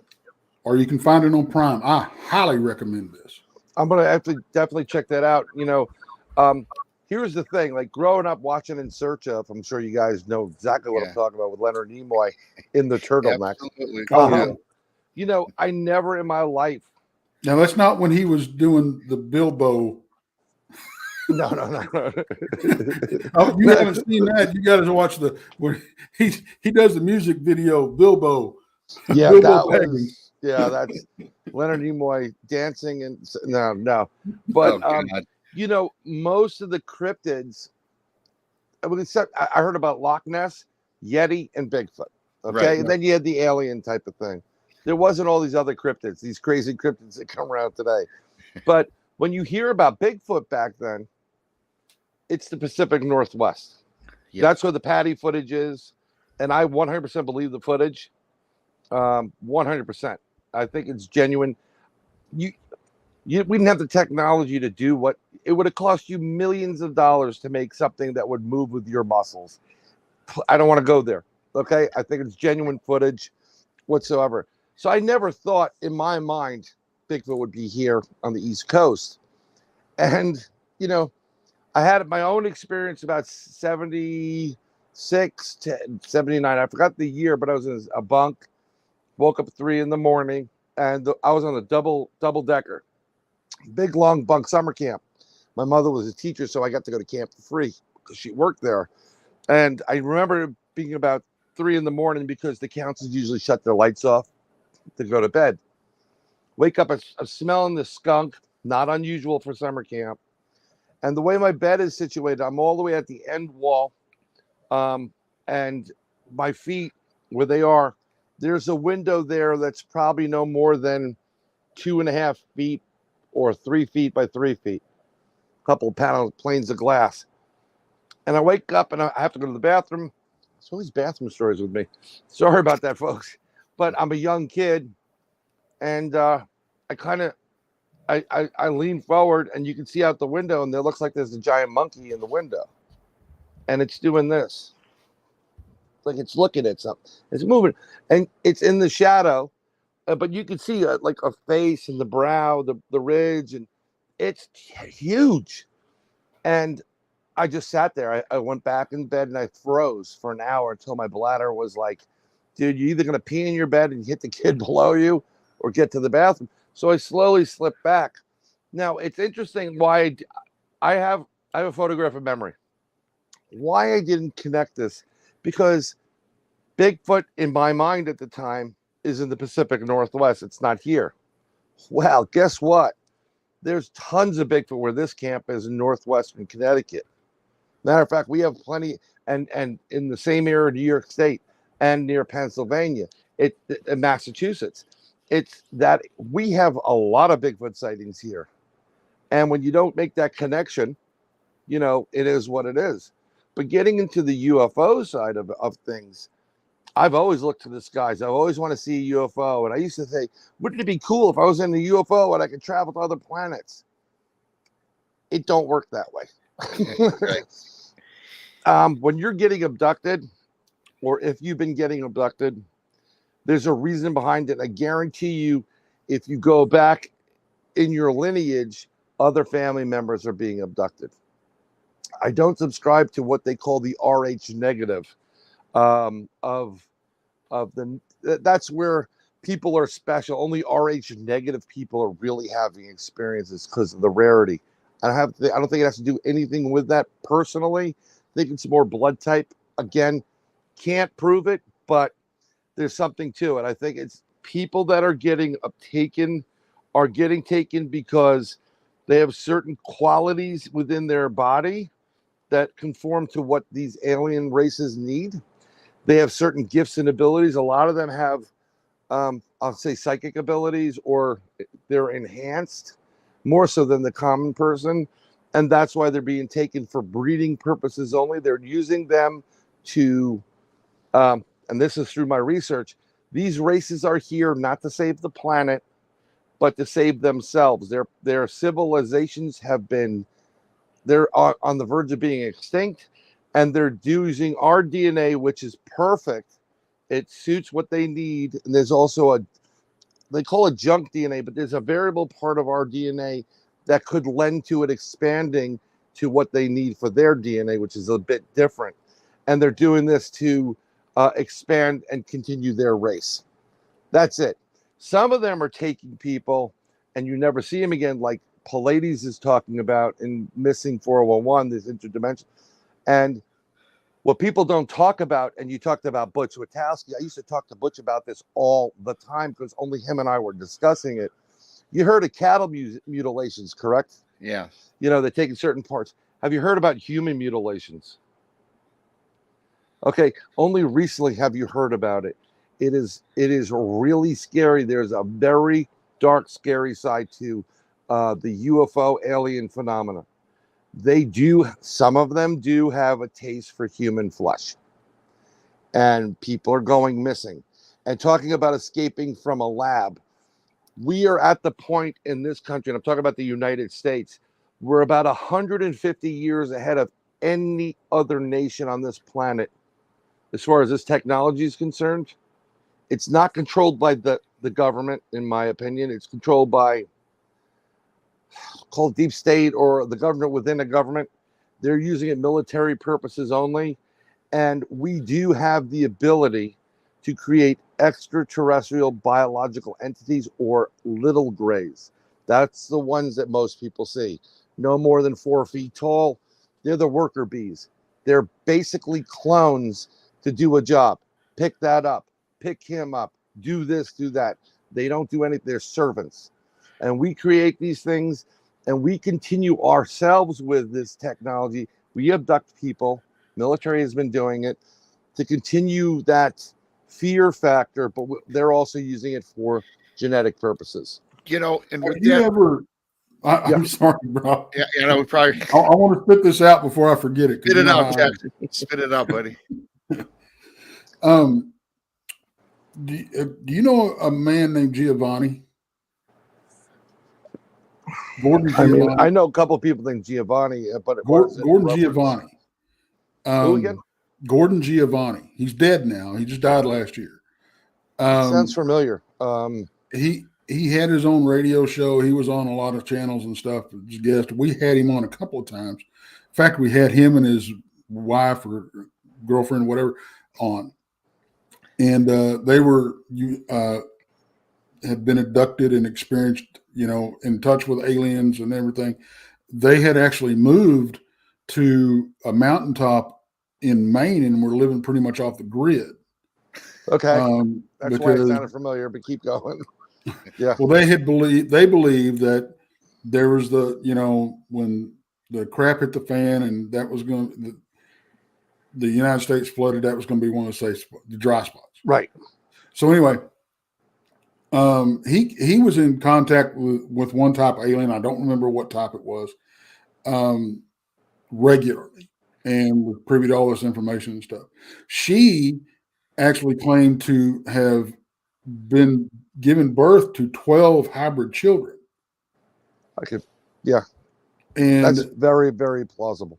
They would impregnate her, and after I think it was 6 weeks, come down and take the fetus. Yep. And then, but they would come get her every so often, and she could go up and visit the mothership and visit her children. That's how it works. Yeah, it works like that.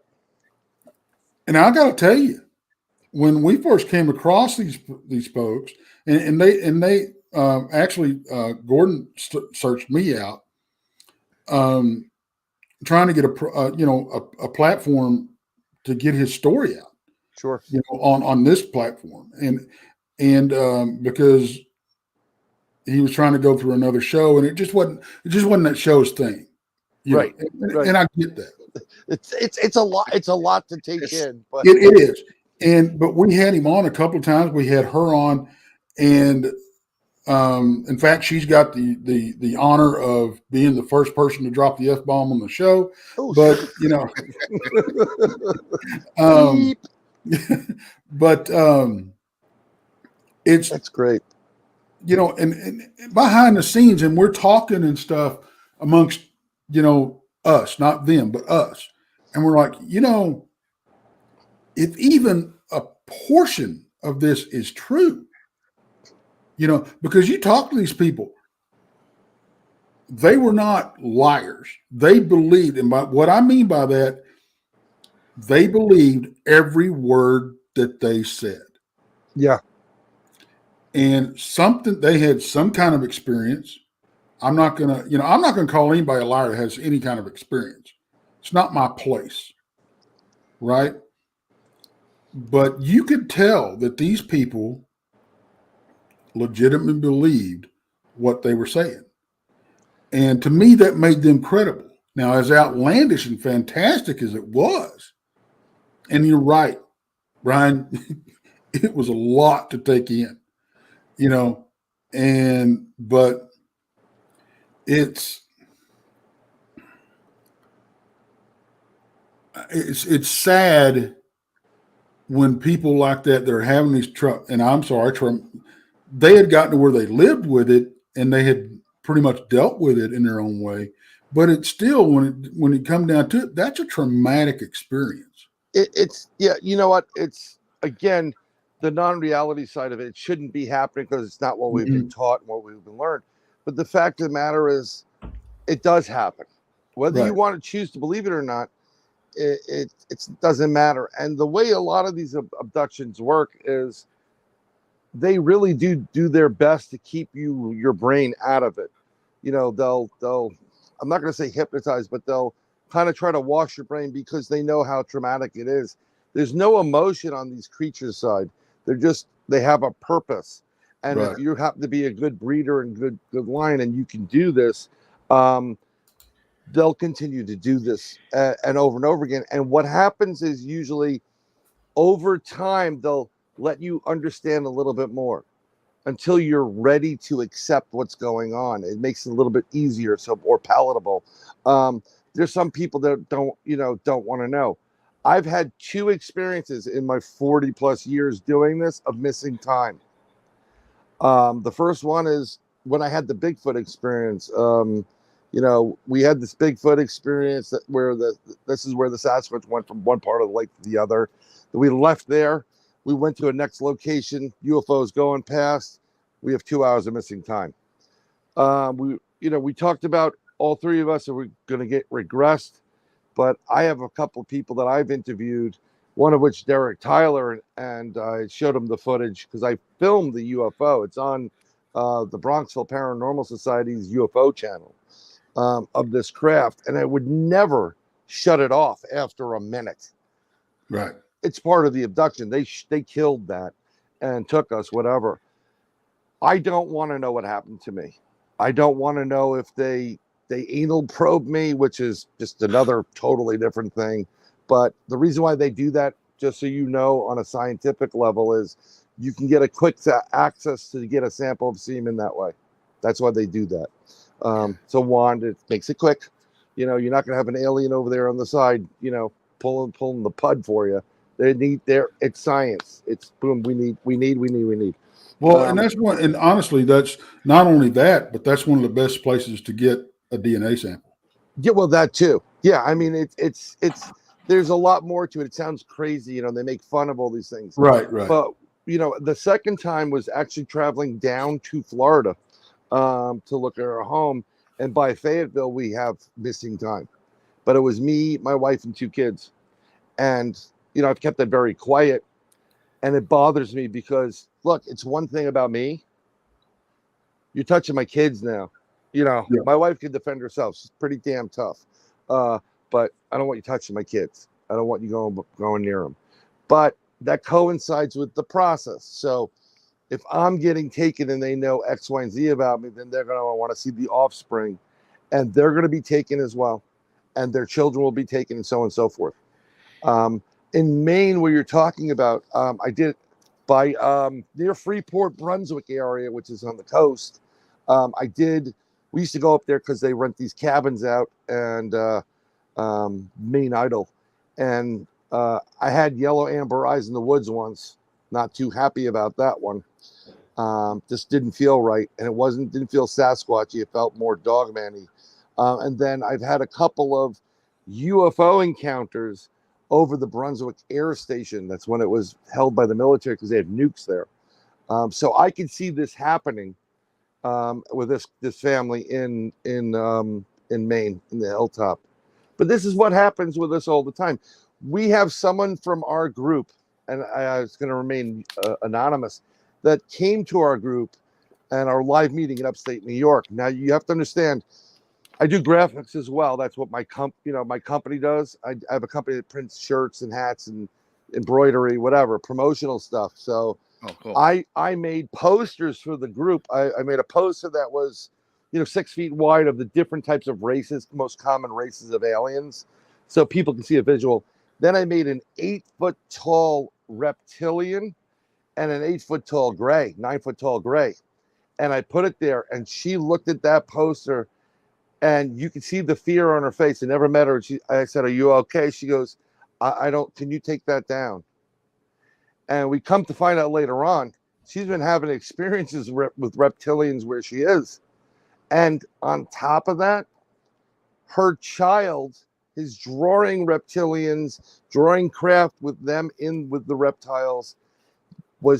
he told his mother, she says, I love you, and I'll always love you, but you're not my real mother. It's like a three-year-old kid saying that. And she's like, my real parents are, and explaining they're reptilians, but I still love you anyway.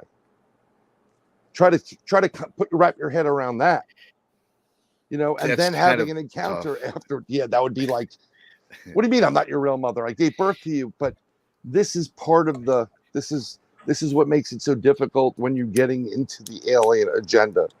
I'm gonna, yeah. Well, go ahead. Continue. No, I'm just going to say that I don't think there's a connection between aliens and the cryptids. I really don't. I just think because they can go interdimensional just like aliens, it's kind of like people you acknowledge on your the way you travel to and from work. I used to take a train. I used to see people. I don't know them, but I see the same guy every time, 4:30, 5 o'clock, boom, and I know I'm like close to the right track. It's kind of like, hey, whatever. I've got a theory on the whole. You hear a lot of people seeing Bigfoot coming out of a UFO, going into a UFO. Seeing a Bigfoot, then seeing a UFO, vice versa. And my theory is, if the aliens are abducting us, why wouldn't they abduct Bigfoot and Dogman? Exactly. That's what they're doing. It just makes it easier because they know they're interdimensional. Just drop them off wherever. Right.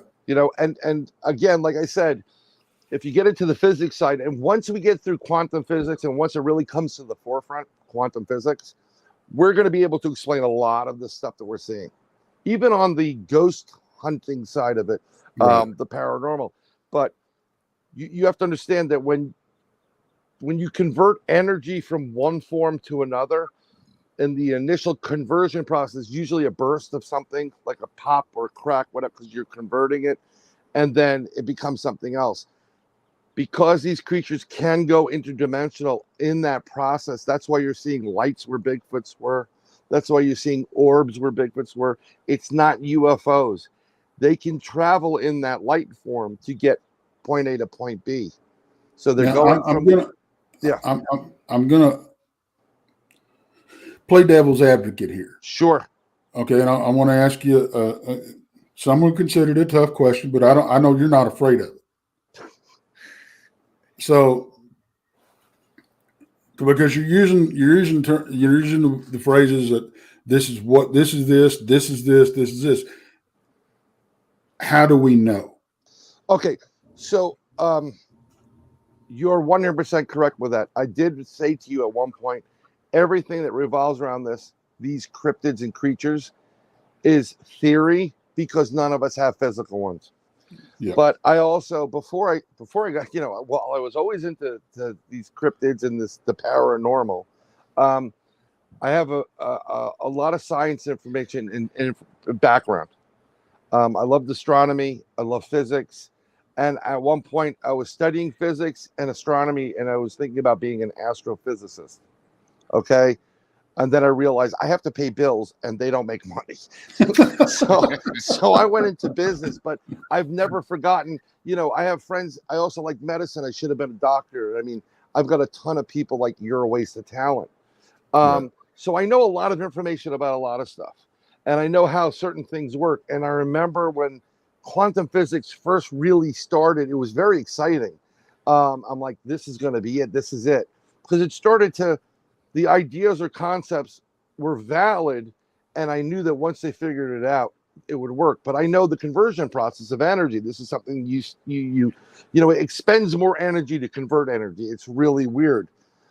But what if you have that innate ability to do it? It's just innate. You don't know how much that maybe that's, how these creatures go from dimensional to interdimensional. I can't prove there's an interdimension. Right. Although now currently there are experiments being conducted through the colliders that are proving what we're saying right here. That is possible.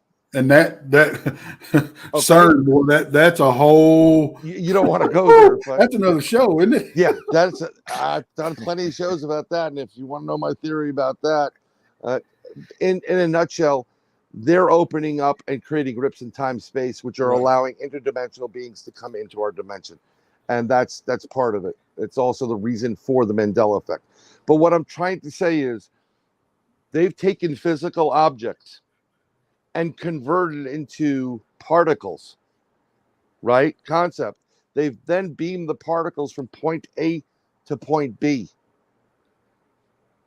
If they can do that with a physical object like a piece of metal, you don't think that a body can do that? We can do that. Now, That's why I'm saying after- that what I'm saying is right. I believe this is my theory on it.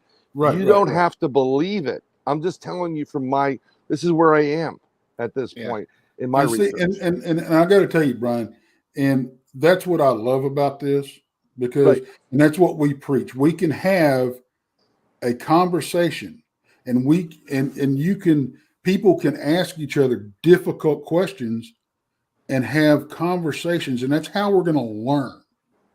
Now, right on the heels of being the asshole that put you in the barrel, I'm gonna hit you with this because I want your opinion. Keep it coming. Why not? I want your opinion on this. Sure. I've had a lost time incident. Okay. And it was on camera. Really? There was footage of it. It's gone now, but there was footage of it. So let me ask quickly before you go further. Mm-hmm. So there's film of you at this point, and then somehow you disappear, and then you come back at this point. Let me tell you a little story. Sure, go ahead. Okay. Me and another researcher were out, and I don't know if you've heard of Brown Springs, Oklahoma. Very notorious area. But anyway, we were down in the bottoms in the floodplains looking for Bigfoot or whatever. I call it walking in the woods. But we were walking, and we had to be back at a certain time to grab his kids from the bus. We're walking around, and we're like, and we never left each other's hip. I mean, we were right there together. Yep. And he's filming the whole time. So we start to get a little hungry. For some reason, we never looked at our, phones or anything to see what time it was. We never did. Yeah. I don't know why. I can't explain it. But we was like, damn, I'm hungry. Well, hell, let's head back. We'll have some lunch, then we'll go pick up the kids. Right. So we head back. We missed the turnoff to where the truck was. And we walk about another quarter of a mile past it. We're like, and this guy knew this place like the back of his hand. Yep. Supposedly. So we turned around and we had to miss it. How did we miss it? So we turned around, walked back, we found it. We went back to the truck. We got there. We thought we had been out for a couple hours. Okay. Tops. Right. It was 6 hours later. Okay. Yeah. So we missed picking the kids up from the bus stop, the whole 9 yards. So, and that was strange enough. Okay. The really weird stuff happened when he went and looked at the film afterwards. Now, when you're filming with a digital camera, when you stop and you start, it goes in numerical, they're 1, 2, 3, 4, 5, right? Yeah. The pattern was all jacked up. 1, 65, 4, 9, 7, 14. Really? Yeah. That's nice. Okay. And the footage, we're nowhere, and part of it, we're nowhere to be found. It looks like somebody or something has got this camera sprinting through the woods, spinning around 360. It doesn't show either one of us. I'm getting goosebumps just talking about it. Yep. But what's weird is, well, now that I think about it, but we never really had any ill effects from it. We never didn't have any weird dreams about it. Nothing like that. Right. But it happened. Yeah. I can't explain it. Well, I would explain it 2 different ways. Okay. You could have stepped into a portal Okay. and a natural portal that has happened and then came out. Now in that portal, see, time is a human constraint. Time does not exist in space. Outside of the earth, time does not exist. Okay? Just you got to understand that concept. So inside portals, inside black holes, whatever, time doesn't exist. So when you go into this by accident, there's a vortex, you're not seeing it, you boom, you walk into it and somehow you walk right out of it because it's stationary for whatever reason. Right. The point from point A to point B to go in through the vortex to get out and back into reality took you the 6 hours. That's one of the theories. This happened recently to a Canadian ski patrol person who was training in New York State. I think it was Mount Hood. I forgot the name of the mountain. He goes to the mountain. He's just in his ski gear. All the stuff is left in the hotel. And they're going to do some training for how to best get rid of, help people on mountains. It was happening in New York State. He goes, there's a bad weather system coming in. Let's hold off for a little bit. The guy disappears. 3 days later, he shows up in California. Calls his wife, goes, I don't know where I am. I have no money or a wallet. Or can you wire me some money? And where am I? Realizes in California. Meanwhile, in that 3-day period, they send out search party after search party. So how does he go from New York State to California in a ski outfit? So these things do happen. It's really, it's odd, but they do happen. There's another one where guys flying from the Bahamas back to Miami. Takes an hour and change to go. I think it's like hour 15, hour 20 minutes to go up, cruise, come down again. You're in Miami. Goes up, reports a fog. Calls it a purple fog. It's like a tunnel of fog with lightning, and he says everything goes crazy. He's up for no more than 15 minutes. Then he gets a radio message, flight blah blah blah. Where are you on our list? It's Miami Airport. He went from that point to Miami in 15 minutes. So these things do happen. So that could have happened to you, one, and because it's so you're the constant. You don't think anything's happened. It's 1 second. You're not dwelling on it. It's not like the land of the lost. Right. Another theory is you guys were abducted. And some third party, be it extraterrestrial, alien, whatever, even like I said before, it could be military. They don't want anybody to see what happened to you where you are. So they have the ability, if they can abduct you, they have the ability to edit your videotape, don't you think? Oh, yeah. Right. So, and then they just cut out the scenes where you are or where they may have been caught in it and then put it back on arbitrarily. Doesn't matter. So this happens a lot. This adds to the confusion. Because you're never going to get the answers unless you eventually come face to face with these aliens. You're like, oh, wow, you're an alien. Did you abduct me before? Yes, we've been abducting you for the last 25 years. I'm like, I always say the same thing about abductions. Well, I don't want to know. I just want, if I have space children up there, let's say, whatever, I just want their social security number so I can get the break on the taxes. That is the only reason why I want to know how many kids I have in space. I don't want to pay the child support. No, I don't want to either. This is also fascinating too, because this just reminds me back, if you guys heard about that the Malaysian airliner about 8 years ago, went missing over the South China Sea. Explain that one, yet to be found. Well, there's a reason for that. I don't want to get political with you guys, but there were individuals on that flight. There was someone who was known as a Rockefeller and 6 other individuals that owned a patent on something very important. Okay. And it just so happened that all those 5 other people were on that flight and it disappeared. So I think it was purposely done. Kind of like what took place on the Titanic. If you understand the Titanic, there were select individuals that were opposed to creating the Fed system, federal government.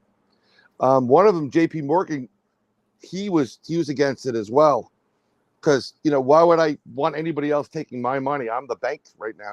Right. When you're creating a federal system, and it just so happens that Morgan left and the rest of them died on the Titanic. So now you have nobody fighting for you. You know what I'm saying? Fighting against it, and you're not a power broker anymore. But I mean, I think that's part of where it is. I don't think it went into a wormhole, because there were reports. There's an island off the coast of I think it's Australia or New Zealand. It's a military base in the Pacific. And I think one of the photos, someone sent the photo back. I think all those people were killed personally and for a reason, and they sent the photo back. You got to understand, when people are powerful like that and where they've been around since the beginning, Yeah, things like that could happen. But there are other instances where, and I can't prove it. I just want to state these things. I cannot prove any of this. It's a lot of, conversation. That's my personal opinion. I think it's not at the bottom of the ocean. Allegedly. Conspiracy theory, but there are experiences. I mean, like the last time when we were flying to Florida, I had 3 hours of missing time. I didn't even know about it. I saw something. They put me on a side road. They shut 95 down to do some construction. Put me on an old country road. I'm used to doing that because of my summer camp days. My wife and 2 kids are out like a light. I see a bright something. It was weird, red, green, blue. I'm like, cool. And pull over, shut the light off in the car so I don't wake them up. I smoke a cigarette, and I'm watching. I don't smoke in the car or with the kids. I watch it. Wow, that's cool. There's a burst. The next thing I know, I'm in my car. I'm an hour away from my destination initially. I'm in Fayetteville. To Florence is an hour driving, and I have the Waze going. You have an hour to, you'll get there at 1, right?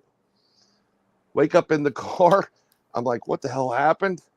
I look at my Waze. It says, do you want to continue? I'm like, of course. I didn't think it was there more than 10 minutes. It says you'll be there at 4 in the morning. I'm like, are you kidding me? So it's like, what the hell just happened? We get to the hotel. Everybody wakes up, and everybody's complaining about a headache. Even I had a headache. I said, oh, they shut the trap, but I didn't tell them about it. We all go to bed. My youngest wakes up. She's getting dressed, and I'm helping her. Help me with my shirt. So I, Bryan, I'm putting the shirt on her, and I notice on her right shoulder blade what looks like a BB mark. Scoop. Oh, wow. Right? I noticed a little blood on the pillow. Something happened. And again, it bothered me because you can mess with me. Don't mess with my kids. Right. But I can't tell all of them these things because, one, I'll be divorced. Maybe not a bad thing. I can't scare them. Something I've learned through the paranormal research side of it is, because females use both hemispheres of the brain, they're more adept at psychic abilities. Psychic telekinesis, psychic sensory things and different stuff. And that's why a lot of the girls that are younger, and young boys get it too, especially when they're an open sponge, they have full abilities. They see these dead people. They are interacting with it. And I can't tell that to my kid. She'll never sleep. I can't shut lights off in my house to begin with. I haven't slept in the dark in probably over a decade, which I'd like to. I just like to shut the lights off. But so I just leave it, and I go on with my research, and I feel that eventually I will know why we were taken. And in a really weird way, if I am used as, or my children are used to populate another race of people, I mean, it's kind of really weird, but an honor. Yeah. I can understand that. Yeah, but it doesn't. Here's another thing. It doesn't interfere with my religious belief, because I'm a God-fearing person, and it's I'm an ordained minister, so I can do all these things, new life, whatever. And people say, well, does that interfere with your belief system? I said, no, because God could have very well created them. I don't know. I don't really have my, God hasn't come down for, coffee and biscuits at this point, Right. So there's a lot of weird things that take place, like you said, that are out there, but it's part of the business, I guess, Well, Bryan, I got to tell you, man. I mean, we're a little over 2 hours now. Okay, well, I'll take it down now. It's been a pleasure, folks. Well, no, I mean it's Yeah. we kind of used to, we would, we're doing 1 hour shows, and we get into these in-depth conversations, and it's like, oh, good grief, we got to have a part 2, but why don't we just keep going? We've had many part 2s, and it's like you have the guests come back 3-4 months later, but you got to recap part 1. Right. So it's kind of, we let it kind of roll. If it goes an hour, it goes an hour. But some of our shows, majority go over an hour. Yeah, it might be the longest one we've had. Yeah. We've had if I made that longest one club, I appreciate that. Actually, yes. It's really funny. That doesn't mean we won't invite you back for a. And that's the deal. I mean, we just did 2 hours, and we could probably go 2 or 3 more. I just lost time. It doesn't seem like it's been 2 hours. I apologize. I'm not full in the head at all. I'm not like that. But and I was going to say this to you. I could do more than 2 hours. I could do more than probably 6 hours. Oh yeah, it's really funny. When you get one of the things that's great about Alan, and we bounce ideas off him. He's like, I'm out of the box, outside the box. He's within, and we always laugh. Even our wives laugh. It's like when somebody goes, "Do you think you can give me an hour?" I'm like, "That's it." Like, how much time do you have? I mean, I literally, for my show at one point, I contacted a guy. His name's Johnny Webb. He's over the UK, but he has a Vanda. Oh, I forgot his last name. He's a psychic over there. He's very well known. He's famous. He was on a couple of these shows. 6-hour interview, and we're doing the 6-hour interview, and my partner Ron, he melts off. He's like, "I gotta go, guys." And then at the end, I say goodbye to our guest, and Johnny's there. Johnny goes, "Did I tell you about the tentacles?" And I'm like, "What?" I said, "No, you didn't tell me about the tentacles." Yeah, the alien coming down with I'm like, "Now you're telling me 6 hours later?" So yeah, you know what? I'd love to come back. I hope if you want to have me back, I want to have you guys on too. Yeah, that'd be great. Yeah, and just I always say to everybody, keep an open mind. And I'm not really into the current state of demons. Everything's a demon or demonic, and I'll go into the next time. I can recap quickly, but I keep an open mind. I believe that you believe what you believe. Whether it disagree with me, you have your right to your own opinion, and we can live that way, and we can exist. So I appreciate you having me on again. I really do. Well, Bryan, I got to tell you, man, and I mean this. This was one of the most enjoyable shows that I've done. Thank you. I had a great time. I love when I can have a conversation with somebody, and hear about their experiences and my experience. And I don't know, maybe it's just me. Maybe I'm full of myself, but you feel just a little bit closer to maybe I might get an answer. Right. The way I treated, first of all, I did a couple of interviews, and a couple of people that I've never met go, "Dude, I just listened to your interview. You're hysterical." Because I do make jokes. Yeah. I'll joke around I'm going to joke around at a funeral. Wait until you see my funeral. Everybody's going to get a T-shirt at mine. I went to Bryan's funeral. All I got was a T-shirt, So that being said, and I'm going to have the casket painted like a NASCAR, but that's a different subject. So part of doing what you guys do and what I do and some other people do, like, Dave is a pro. Dave is actually a journalist, Dave Scott, and he's great in general. And I'm more than happy to help him out with getting that StreamYard going, whatever. I think he's just gone straight up from that. But you make it entertaining. You make it thought-provoking. That's what you guys have done. I try to do it too.